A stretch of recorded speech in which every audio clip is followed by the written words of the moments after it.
Hello. Today I will discuss how to teach demand, changes or shifts in demand, and changes in quantity demanded for this Georgia DOE module. How to differentiate between a change in demand and a change in quantity demanded will be a primary focus. The standard is SSEMI 2, A, B, and F. Differentiating between demand and quantity demanded is one of the toughest concepts in economics. Since using this method, it is now much easier to teach. To introduce the concept, I will hold an auction for a desired item. Have students fold a sheet of notebook paper hot dog or vertically, resulting in 2 columns. Mimic this fold on your whiteboard. See the next slide for an example. Use the left side of the page for demand, the other for supply, and students will end up with a one-pager, that is, a review sheet for the majority of the unit. Choose a product that students understand how it is made, as this will simplify teaching demand shifts or changes later on in the unit. As you start the auction, begin with a higher price than you think students will pay. This is a picture of what my whiteboard looks like after finishing both supply, the next module, and demand. I let the students choose between a few different products, IHOP or Waffle House catered Grand Slam buffet breakfast with coffee and juice. I choose a food item because it was first period and this class loved breakfast foods. I described it in detail, discussing the bacon, the sausage, the scrambled eggs, the waffles, the hash browns, and grits with coffee, creamer, and juice. I wanted everyone drooling in anticipation of tasting this wonderful food. That way, they will bid. They will participate and understand. I told the students to be honest about what they would pay because we needed valid data. I began the auction at $25 and one student said they would purchase. Draw a T-chart. You know this is a demand schedule, but don't call it that yet. Put price and quantity in the column headings. Don't yet add the word demand to this. Record the data for the first price. Then drop the price. I went down to $20. The student who was willing to pay $25 objected. He felt like he was being ripped off. I explained, no, it's the exact same product. We're just collecting data on how much you're willing to pay. Because you were willing to pay more, you were willing to pay $25, we know you're going to be willing to pay $20. You don't have to raise your hand again. It's the same product, ceteris paribus. So, since no one else was willing to purchase at $20, the total for our classroom market is still 1. I dropped the price to $15. 3 additional students were willing to pay, so our total is now 4. At $10, 17 students were willing to pay, and at $5, 22 students were willing to pay. Some students, especially when you get down to the cheaper prices, will think this is day-old breakfast or cold because it's cheap. Explain, no, we're holding all other factors constant. Ceteris paribus. It's the same breakfast as before. If you have some students who have not yet purchased, ask why. Some may not like Waffle House. Others may have eaten breakfast at home. Explain that those students are not in the market for Waffle House breakfast because they're not willing to pay at any price. Adjust your data if you need to. Some students may indicate that they would have bought at a different price. So when your data is complete, you're now ready to move on. Now that the chart is complete with all who are willing to purchase in the room accounted for, ask students what economists call people who buy products: consumers. Now ask, what is the relationship between price and quantity? They may say indirect, inverse, negative, or that as price falls, quantity rises. Tell them they should think like a consumer when working demand problems. Ask, can we graph this? If they are not super excited at the thought of graphing, ask would they rather draw a picture or write an essay. Draw your graph to the right of the T-chart, but still on the left side of the paper. Title the graph as Market, Waffle House Breakfast, and label your axis price on the vertical and quantity on the horizontal. Some students skilled at math may say those are swapped, as the causal variable is placed wrong. Just explain that this is how economists have always graphed demand and supply. Then plot your data points and connect the dots. Before you label the curve, ask students what it represents.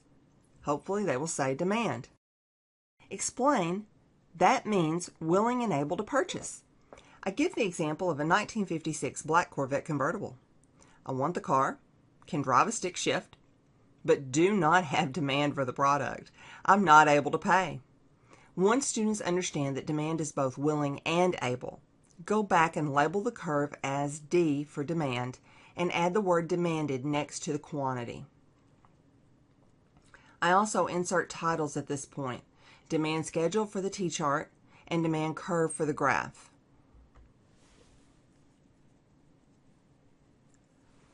Now, ask again about the relationship between price and quantity demanded.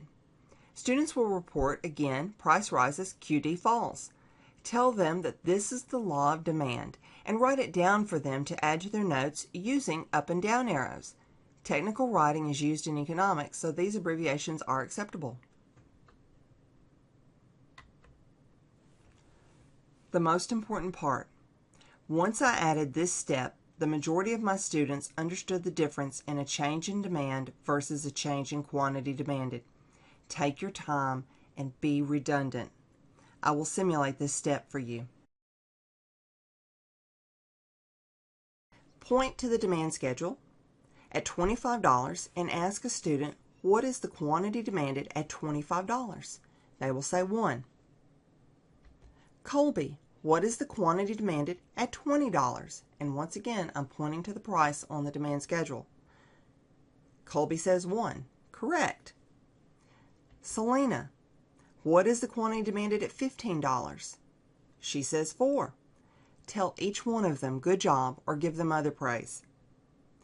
Taha, what is the quantity demanded at $5? 22, exactly. James, what's the quantity demanded at 10? He says 17.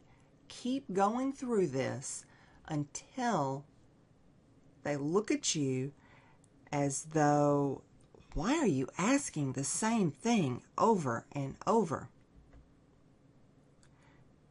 Then ask them, what is the only thing I am changing? They should say price. Then ask, what changes when price of the market good changes? They should say quantity demanded. Say a price change in the market good changes quantity demanded? Yes. Give that student a high five. Now, move to the graph.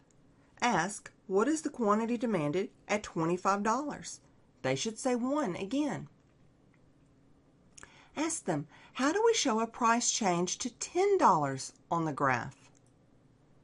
In other words, the price of the breakfast is changing from $25 to $10. How do we show this on the graph? As you answer this, move your finger along the curve and emphasize that we move along the demand curve until we reach the new price and then find the corresponding quantity demanded. Do not move on until this is mastered by most students. If anyone slips up and says demand instead of quantity demanded, pause and ensure they correct themselves. Now, prepare to add to your definitions below the law of demand. Ask students, how many prices does quantity demanded represent? They should say 1. Then, ask, how many prices does demand represent? They might say 5, as that is all we had in the auction, but prompt them with, does it represent all possible prices in this market? Yes.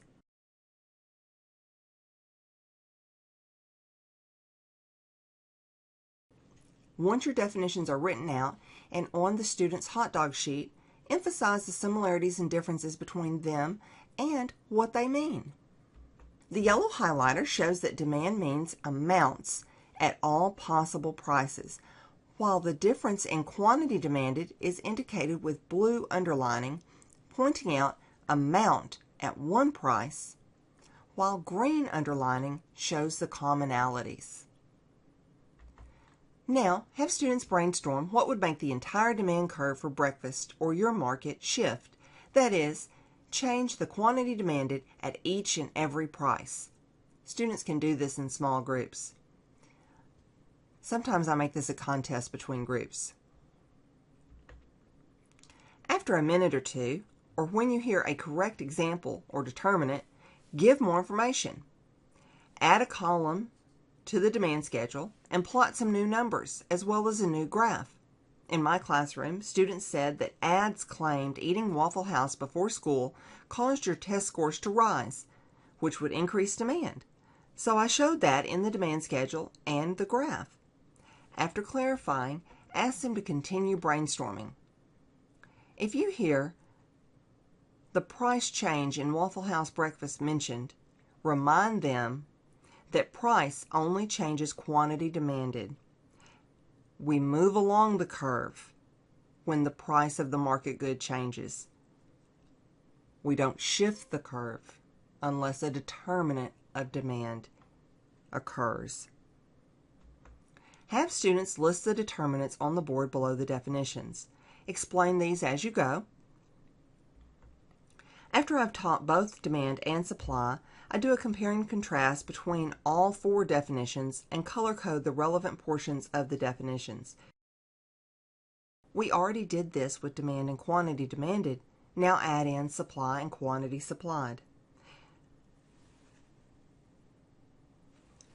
In yellow are the similarities between supply and demand. Blue indicates similarities between quantity supplied and quantity demanded. Red underlining indicates what supply and quantity supplied have in common, and green underlining indicates the same for demand and quantity demanded. Next, I give some practice questions and ask students to create their own markets with supply and demand shifting problems. I then do a graphing teams exercise. I always have students play one of the market simulation games either after I introduce demand and supply or after I talk about what shifts each curve. This makes a nice integration of the two concepts and is well worth your time. Thank you and have fun teaching.